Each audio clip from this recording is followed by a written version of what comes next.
महादेव, जो व्यक्ति पथभ्रष्ट हो जाए, जैसे मदिरा के नशे में पड़ गया, कहीं जुए में पड़ गया, कहीं मांसाहार में पड़ गया, कहीं व्यसन में पड़ गया, कहीं गलत काम में अगर कोई जा रहा है, तो श्रंभेश्वर महादेव के नाम से काली तिल भगवान शिव को समर्पित करी जाती है।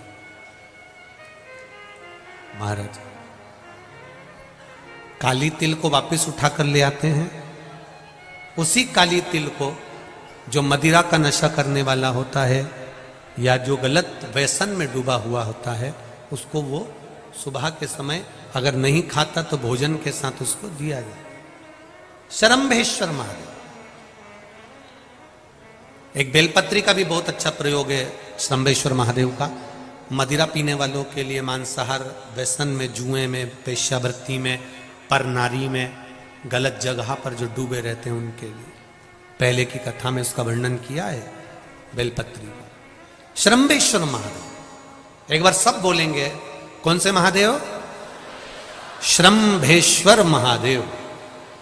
फिर जम के बोल लो एक बार, श्रंभेश्वर महादेव। जब हमारे घर में क्रोध बढ़ता है या कोई गलत कार्य में जाने लगता है, तो श्रंभेश्वर महादेव का हमें शरणागति लेना चाहिए। श्रंभेश्वर महादेव का पूजन करना चालू कर देना चाहिए। कई लोग कहते हैं महाराज जी, ये श्रंभेश्वर महादेव का मंदिर कहाँ मिलेगा, हम कहाँ पूजन करने जाए? कहीं नहीं जाना, तुम्हारे घर के पास में जो शंकर जी का मंदिर है वहीं जाओ, उसी देवालय में, उसी मंदिर में जाओ। श्रंभेश्वर महादेव के नाम से जल चढ़ाना प्रारंभ करेंगे। वो जल जो गलत संगत में पड़ा हुआ है उसका आचमन कराना प्रारंभ करेंगे। अपने आप उसकी धीरे धीरे बुद्धि सुधरना प्रारंभ हो जाएगी। ऐसा श्रंभेश्वर महादेव का है। कुछ स्थान हमारे यहाँ पर बड़े सुंदर सुंदर स्थान निश्चित किए गए हैं। जैसे कैंसर आदि के मरीज के लिए हम लोग पहले भी कहते हैं कि त्रिजुगी नारायण का जल बड़ा महत्व रखता है।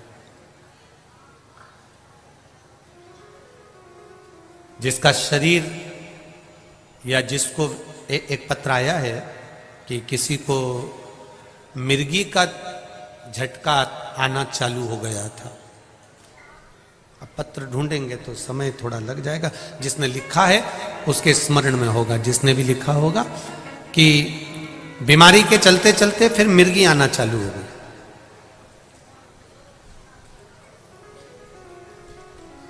जिसने भी लिखा है वो दोनों हाथ एक बार हिला देना। जिसके लिए भी लिखा हुआ वो इतना ध्यान नहीं आ रहा, तो उनको मिर्गी का झटका आना प्रारंभ हुआ। अब मिर्गी का झटका आना प्रारंभ हुआ, कई महीने निकल गए, मिर्गी के झटके बंद नहीं हो रहे। तब उन्होंने पत्र में लिखा है कि श्रंभेश्वर महादेव का आपने जो वर्णन करा था 31 बेलपत्र वाला, गुरुजी हमने वो 31 बेलपत्र वाला प्रयोग करना प्रारंभ करा। और उन्होंने पत्र में लिखा है कि मिर्गी के झटके भी बाबा की कृपा से ठीक हो गए हैं, अब कोई झटके उनको आ नहीं। श्रंभेश्वर महादेव का जो वर्णन है, श्रंभेश्वर महादेव का जो गुणगान है, ये कोई साधारण नहीं है। शिव महापुराण में भागवत के प्रहलाद चरित्र को लाकर रखा गया है केवल श्रंभेश्वर महादेव के प्रागट्य के लिए।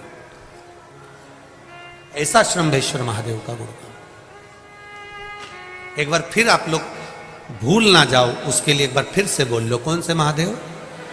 श्रंभेश्वर महादेव। ये श्रंभेश्वर महादेव जैसे कुंदकेश्वर महादेव। कुंदकेश्वर महादेव का क्या काम है? माता पार्वती ने विदल उत्पल को मारने के लिए जो कुंदुक फेंका था, वो कुंदुक भगवान शंकर के पांव में जाकर गिरा था, तो शिव जी का नाम कुंदकेश्वर हो गया था।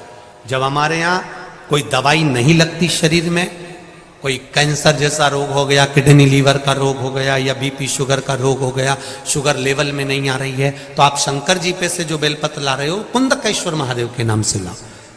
दवाई खाओ, डॉक्टर को दिखाओ, सारी जांचें कराओ, डॉक्टर के अनुसार चलो, डॉक्टर जैसा बताए वैसा करो, पर उस दवाई को भी शिव जी से कहकर कि बाबा कुंदकेश्वर महादेव का नाम लेकर उस दवाई को भी हम कुंदकेश्वर महादेव का प्रसाद समझकर पाना प्रारंभ करो, धीरे धीरे आराम लगना प्रारंभ होगा। कुंदकेश्वर महादेव रोग मुक्ति के लिए होते हैं और श्रंभेश्वर महादेव, बोलो बोलो जरा जम के, व्यसन की समाप्ति के लिए। शिष्यावृत्ति में, पर नारी में, गलत जगह पर जो डूबे रहते हैं उनके लिए पहले की कथा में उसका वर्णन किया है बेलपत्री का। श्रंभेश्वर महादेव, एक बार सब बोलेंगे, कौन से महादेव? श्रंभेश्वर महादेव। फिर जम के बोल लो एक बार, श्रंभेश्वर महादेव। जब हमारे घर में क्रोध बढ़ता है या कोई गलत कार्य में जाने लगता है तो श्रंभेश्वर महादेव का हमें शरणागति लेना चाहिए, श्रंभेश्वर महादेव का पूजन करना चालू कर देना चाहिए। कई लोग कहते हैं महाराज जी ये श्रंभेश्वर महादेव का मंदिर कहाँ मिलेगा, हम कहाँ पूजन करने जाए? कहीं नहीं जाना, तुम्हारे घर के पास में जो शंकर जी का मंदिर है वहीं जाओ, उसी देवालय में, उसी मंदिर में जाओ, श्रंभेश्वर महादेव के नाम से जल चढ़ाना प्रारंभ करेंगे। वो जल जो गलत संगत में पड़ा हुआ है उसका आचमन कराना प्रारंभ करेंगे, अपने आप उसकी धीरे धीरे बुद्धि सुधरना प्रारंभ हो जाएगी। ऐसा श्रंभेश्वर महादेव का है। कुछ स्थान हमारे यहाँ पर बड़े सुंदर सुंदर स्थान निश्चित किए गए हैं, जैसे कैंसर आदि के मरीज के लिए हम लोग पहले भी कहते हैं कि त्रिजुगी नारायण का जल बड़ा महत्व रखता है। जिसका शरीर या जिसको एक पत्र आया है कि किसी को मिर्गी का झटका आना चालू हो गया था।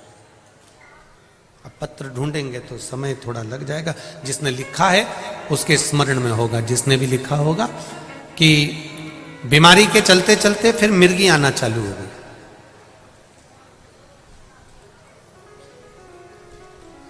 जिसने भी लिखा है वो दोनों हाथ एक बार हिला देना। जिसके लिए भी लिखा हुआ वो इतना ध्यान नहीं आ रहा, तो उनको मिर्गी का झटका आना प्रारंभ हुआ। अब मिर्गी का झटका आना प्रारंभ हुआ, कई महीने निकल गए, मिर्गी के झटके ही बंद नहीं हो रहे। तब उन्होंने पत्र में लिखा है कि श्रंभेश्वर महादेव का आपने जो वर्णन करा था 31 बेलपत्र वाला, गुरुजी हमने वो 31 बेलपत्र वाला प्रयोग करना प्रारंभ करा और उन्होंने पत्र में लिखा है कि मिर्गी के झटके भी बाबा की कृपा से ठीक हो गए हैं, अब कोई झटके उनको आ नहीं रहे। श्रंभेश्वर महादेव का जो वर्णन है, श्रंभेश्वर महादेव का जो गुणगान है, ये कोई साधारण नहीं है। शिव महापुराण में भागवत के प्रहलाद चरित्र को लाकर रखा गया है केवल श्रंभेश्वर महादेव के प्रागट्य के लिए। ऐसा श्रंभेश्वर महादेव का गुणगान। एक बार फिर आप लोग भूल ना जाओ, उसके लिए एक बार फिर से बोल लो, कौन से महादेव? श्रंभेश्वर महादेव। ये श्रंभेश्वर महादेव जैसे कुंदकेश्वर महादेव, कुंदकेश्वर महादेव का क्या काम है? माता पार्वती ने विदल उत्पल को मारने के लिए जो कुंदुक फेंका था, वो कुंदुक भगवान शंकर के पांव में जाकर गिरा था, तो शिव जी का नाम कुंदकेश्वर हो गया।